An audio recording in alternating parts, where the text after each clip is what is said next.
Team sale tu join sekali dan kita orang lagi best. Kena pujuk bos.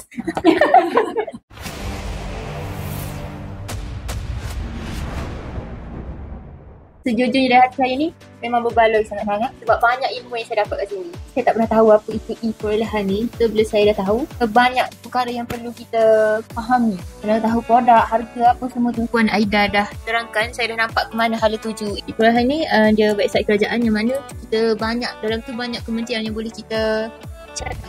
Puan Aida bagi task untuk saya untuk cari 5 kementerian yang mana saya boleh fokus dekat 5 kementerian tu. Macam contohnya Kementerian Pendidikan, yang mana company ni dah pernah ada tim saya dah pernah berhubung dengan sekolah. Bila ada ni kita boleh nampak lagi mana hala tuju dia tu macam mana. Poin kedua ni kepentingan katalog. Atas saya perlu sediakan produk-produk syarikat saya macam dia punya material baju tu apa, untuk kain apa. Poin saya ketiga ni kerjasama antara tim sale dan juga tim management. Macam saya dan Kak Aizah ni nanti kena tekankan tim sale untuk buat yang macam Puan Aida cakap tu.